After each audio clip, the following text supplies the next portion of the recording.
My name is Gavin Evans, and this is my review of Barbarian. And this is a movie that, like a month ago, I knew nothing about it, but all of a sudden, people are saying how amazing and insane and unpredictable this movie is. And I kept hearing that from so many different people to the point where my expectations went way above than what they should have been. So I was very excited to see this movie tonight, and I did end up enjoying it, but I will say adjust your expectations. This movie is fine, it's enjoyable, but it's nothing special. And I think people are throwing out too many buzzy words there because is it unpredictable?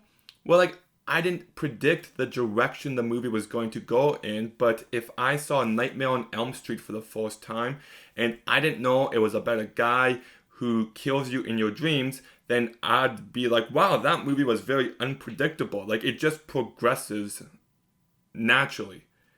It's not like it's filled with all these different twists and tones and things you wouldn't expect. It's just another horror movie, if I'm being honest. So I don't get why people are saying it's so unpredictable and insane, because I don't think it's that. It's fine, it's enjoyable, but it's also a tad bit messy.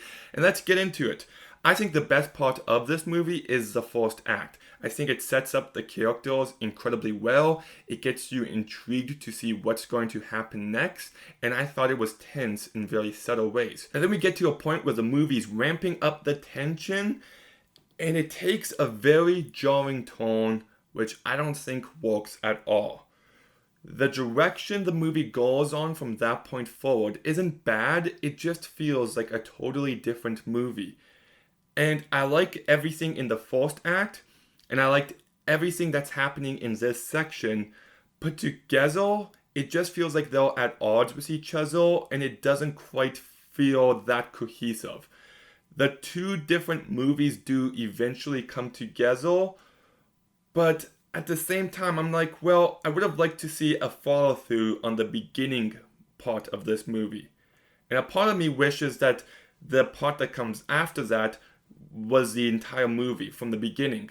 And I just kind of wish they picked one and went with that, because the way they played it out, I felt was too jarring and didn't quite work to the degree that I would have liked it to. And there's a clear section of this movie where it's tackling the whole Me Too movement, and it works in regards to a specific character, but looking at the movie as a whole, it just feels too absent for the majority of it.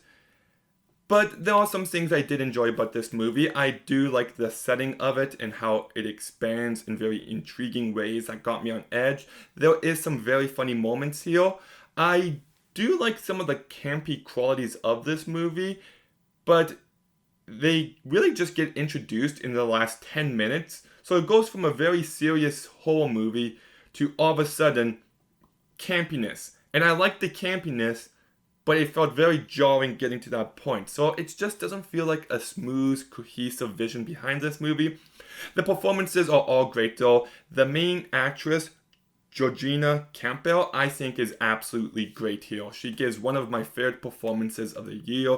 She carries this movie incredibly well. She holds emotional weight when needed, and I thought she was really great here.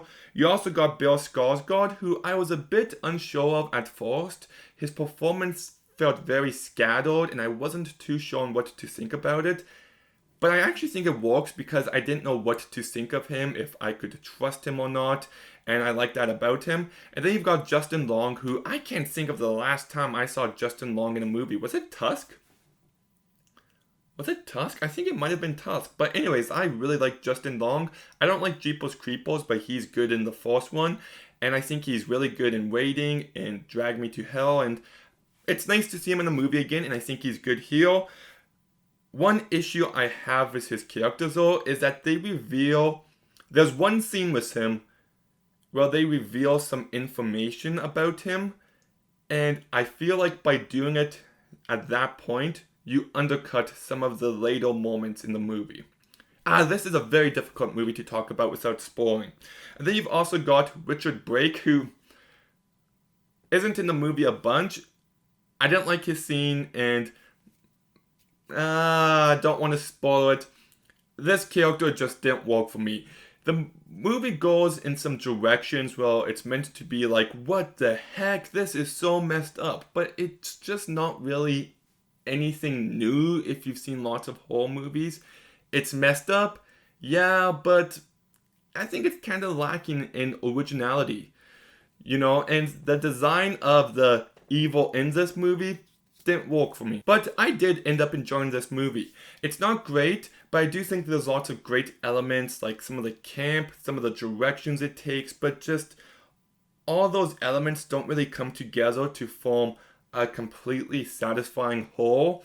It still manages to be entertaining. I still think the performances are really good. I still like the first act and I like lots of later on, but just there's lots of issues within all of that. So I'm going to go ahead and give Barbarian a 6 out of 10.